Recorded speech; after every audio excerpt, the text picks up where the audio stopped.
Your identity, your belief system, your ego is keeping you stuck in that cycle of drinking and or drug use, whether you're just doing it on the weekend or like me at my worst, you're doing it every single day. Now look, it's not your fault. We have been conditioned to be this way ever since we were kids. Growing up, what do we see adults do? We've seen them going out drinking. Maybe we even seen them doing drugs like weed or hard drugs like coke, anything. So our brain has normalized it. And then as we get older, we turn into teenagers, we see other people doing it on their social media. Maybe we get jealous. This is what happened to me when I was 12, 13, 14. I seen other people who were young and they were going out, going to festivals. All I was doing was playing video games at the time. So I felt left out. I felt like I wasn't cool. I felt like my life was boring in comparison. And then of course my time came, I was 15, 16, 17, 18, all the way up to 19. But it turns dark real quick, which you might know. I started off just drinking. And I kept breaking my word. I said I would only drink. Oh, and then it turned into only drink and smoke. And then, I'd only do certain kind of drugs, like MDMA, LSD, shrooms. And then I did coke. I broke my word. And then I did Xanax. I broke my word again. I kept breaking my word again and again. No doubt, if I kept going, I would have been a fucking heroin addict. Probably even by now, I'd have been a heroin addict. See, because I've been 2 years sober now. A lot can fucking happen in 2 years. Like I've proven to myself, I've completely changed my identity. I've seen the light. See, because it was funny. Back then, when I was getting sober, I seen how clear it was, how distorted my reality had been. Because I'd started off, I was only going to quit hard drugs. But that wasn't really working out. I still felt fucked up. And then I kept going back when I was drinking and smoking. I kept wanting to get more high, do harder drugs. But then I said, right, I'll only drink. Drinking's normal, because we've been convinced drinking's fucking normal. Like it's not a drug when it's one of the worst drugs out there. When it fucks people up so fucking much. But oh yeah, it's legal and we normalize it. But I realized the truth about alcohol. That it was just another drug like any else, and I'm gonna need to quit it too. If I'm gonna live a happy, fulfilling, peaceful life, then that caused a problem, that caused an issue within me because I'd been that used to going out. This is what I was just doing. I was going out and partying. At my worst, I was doing drugs and stuff in my house too on my own, but my whole life kind of revolved around going out and partying. That was my pastime, so I said, well, I'm really going to do nothing. I'm going to do nothing on the weekend. Like my whole life had to revolve around it. Like I couldn't do anything else. Like my brain couldn't compute it at the time. But then I got sober. I said, fuck it, because it was causing me too much pain, which it might be causing you. If it is, that's good. Be grateful for that, because it means someone out there, God, the universe, whatever you believe in, wants you to be better. And that pain, it caused me to quit. And then my mindset flipped, just like how I couldn't comprehend doing nothing on the weekend. Now I can't comprehend going out and partying. It's a complete waste of time. See, people think that it causes fun and enjoyment. Well, it's really the fun thing about it is going out and socializing. But we don't need to get high to do that. We can go hike, we can go work out. You just haven't done it enough, man. You're just that used to taking the easy road, the instant gratification.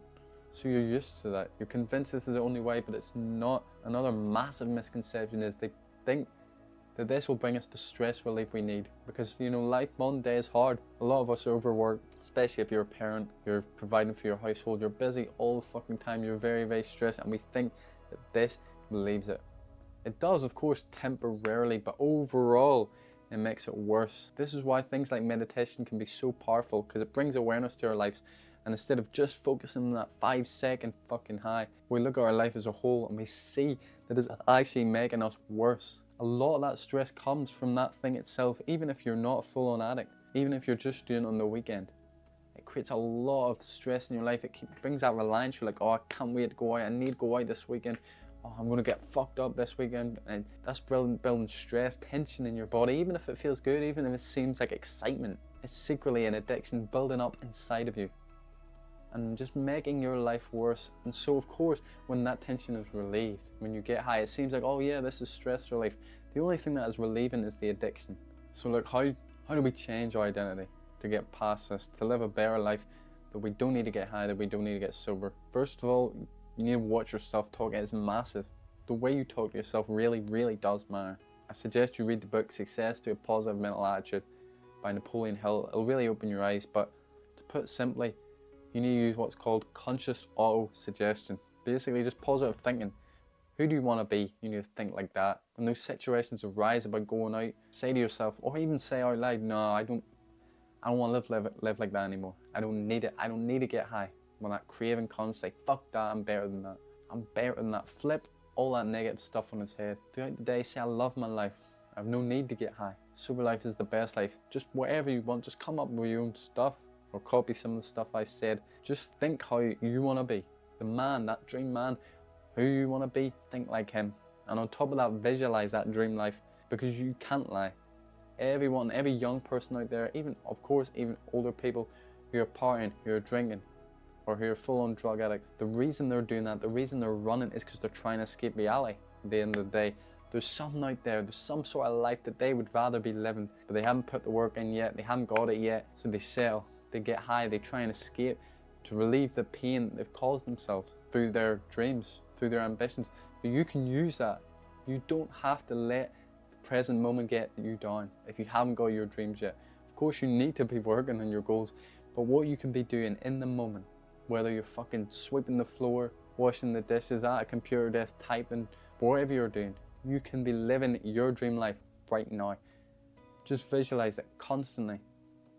If you can, in the moment, try and be present, try and be calm and accept what is. But if that isn't always possible, your mind is going to start getting really depressed.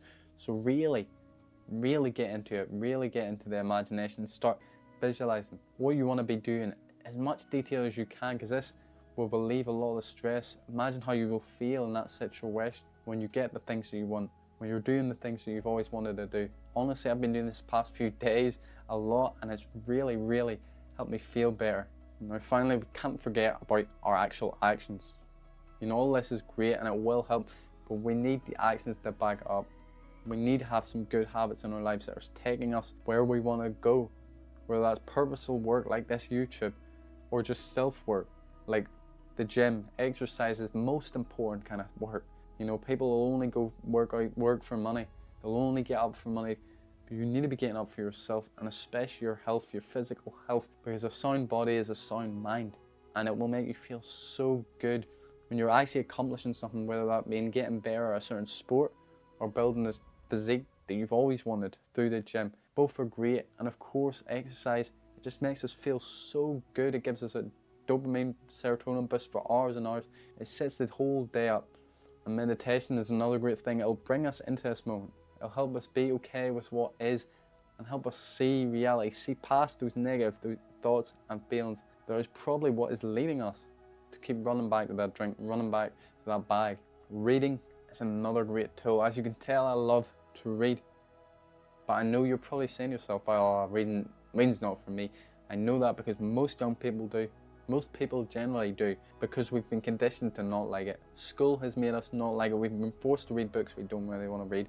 We've been forced to write bullshit about books that we don't even want to read. So we've convinced ourselves we don't like reading. You really do. Everyone likes reading. I said it myself. I said I hated reading. But due to being an addict, everything except getting high was boring. So I was forced into finding new things, and I found reading. I loved it. I loved it. You just need to find the right book. The way you know if it's the right book, if what you're reading feels like a chore, it's not. You should be excited, pulled to read it. You should read it, and it should just fill you with joy. It will be difficult though, of course. Any new thing at the start is difficult. It'll be difficult to concentrate, but that's not the problem. The problem is, does it feel heavy to turn the pages? Does it feel boring? Does your mind zone away and you're just looking at the pages, not really reading it? If that's it, find another book. And it doesn't have to be fiction or non-fiction. It could be either or. What we're doing is trying to get some healthy escapism. Either escaping into someone else's mind, you know, someone giving you new ideas, helping you learn, or escaping in a whole nother world, whole nother universe. And of course, getting in that healthy socialization, like hiking and exercise, like just going for a walk, a coffee, that'll help us tremendously. Just do stuff that's sober. That'll help you feel good. Because at the end of the day, you're trying to escape reality through partying, through drinking. It doesn't matter how often you're doing it. It is just escapism, and you need to tell yourself that. You need to realize the truth, because you can start to change it. You don't need all your dreams right this second, but you can start living a better life today. Remember, you're better than that bag, you're better than that ball.